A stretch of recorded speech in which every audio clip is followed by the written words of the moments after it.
पूजा पाठ, कर्मकांड, ज्योतिष सीखने एवं सनातन धर्म से संबंधित वास्तु शास्त्र, जंत्र मंत्र, तंत्र, शास्त्रोक्त ज्ञान प्राप्त करने के लिए जुड़े हमारे इस चैनल से। नमस्कार, बहुत बहुत स्वागत है आपका। आज आपने जो पिछली दीपावली में बहुत से यंत्रों की पूजा की है, प्रायः लोग पूछ रहे हैं कि इन यंत्रों का उपयोग क्या होता है, कैसे इनका उपयोग किया जाता है। जो हम विभिन्न प्रकार के यंत्रों की पूजा करते हैं, श्री यंत्र, बीसा यंत्र, चौतीसा यंत्र, 15वां यंत्र, इनका हमको प्रयोग कैसे करना है, यह बहुत समय से यह प्रश्न हमारे सामने आ रहा है। तो आज आप हमारे इस कार्यक्रम को गौर से सुनेंगे तो आपको इन सब चीज़ों की जानकारी आपको मिलेगी। सबसे पहले इन यंत्रों की जो स्थापना और पूजा की विधि है, आज तो तांबे में, पीतल में, सोने में, चांदी में बहुत भी प्रकार के यंत्र मिल जाते हैं, लेकिन किसी समय में इन यंत्रों को केवल भोजपत्र से, अनार की कलम से, अष्टगंध से बनाया जाता था।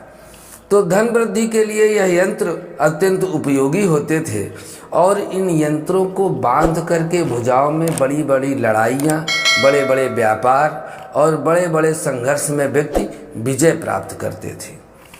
तो इस यंत्र को, एक धन वृद्धि का जो यंत्र है, तो इस यंत्र को आलू के रस में लिख करके कागज अथवा भोजपत्र में बनाया जाता है। किस तरह से बनाया जाता है आप सुन लीजिए।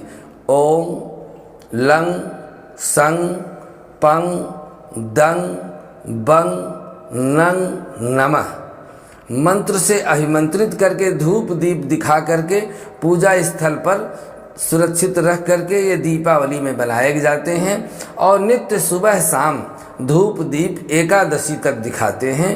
एकादशी में भगवती लक्ष्मी की पूजा होती है और भगवान विष्णु की हरिशयनी एकादशी कहते हैं। तो उस दिन पूजा करके और फिर उस यंत्र को यदि आप धन स्थान में रखते हैं तो धन की वृद्धि होती है। यह एक यंत्र है। दूसरा कुबेर यंत्र होता है, श्री कुबेर यंत्र।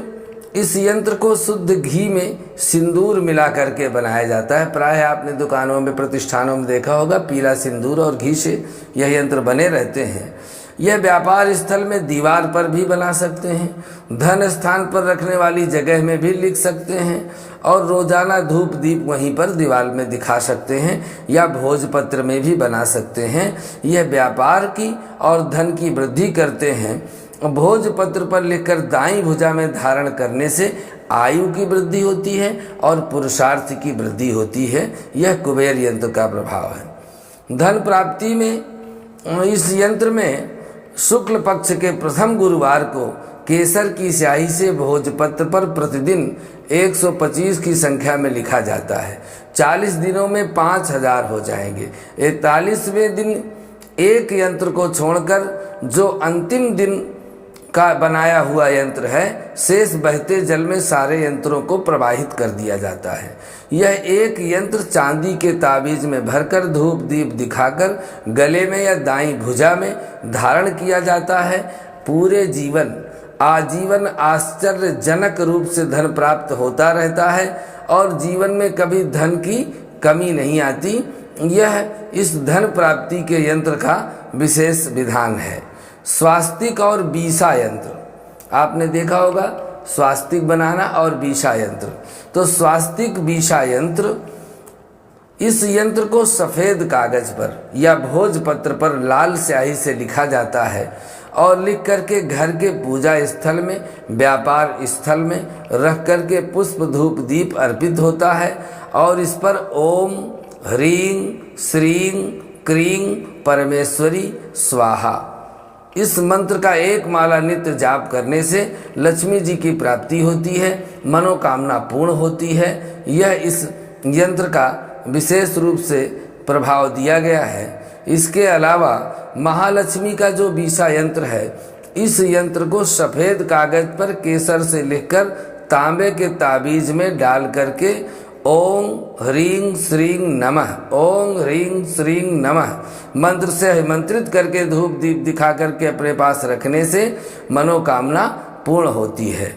इसी तरह से जो 34वां यंत्र होता है लक्ष्मी यंत्र, इस यंत्र को केसर की स्याही से, अनार की कलम से भोजपत्र पर गुरुवार या रविवार को लिखा जाता है और इसके बाद में इसको फ्रेम करवा करके दुकान या घर के पूजा स्थल में स्थापित कर दिया जाता है। धूप दीप करके यह 11 माला ओम ह्रीं श्रीं क्रीं परमेश्वरी स्वाहा मंत्र का जप करें। तांबे के ताबीज में डालकर गले में धारण करें। संपत्ति, व्यापार, यश, मान, प्रतिष्ठा दिनों दिन बढ़ती है। इसी तरह से लक्ष्मी प्राप्ति के लिए 20वां यंत्र केसर से लिख करके पूजा स्थल में रखा जाता है। और भी प्रकार के वाहन दुर्घटना नाशक यंत्र, श्री यंत्र और इसके अलावा भी अनेक कामना पूरक वशीकरण यंत्र, मोहन यंत्र, आकर्षण यंत्र अपने उपयोग के अनुसार बनाए जाते हैं और उनको उसी के अनुसार धारण किया जाता है। आज हमने आपको व्यापार में उपयोग आने वाले धन की वृद्धि वाले यंत्रों के विषय में बताया है। आगे आपको ऐसे यंत्रों के विषय में बताएंगे जैसे आपको अन्य किसी भी प्रकार की बाधाएं हैं तो उस यंत्र को बनाकर धारण करने से सारी बाधाएं दूर होती हैं। आज के लिए इतना ही। यह कार्यक्रम आपको कैसा लग रहा है इस विषय में अपने विचार हमें अवश्य दें। धन्यवाद। नमस्कार।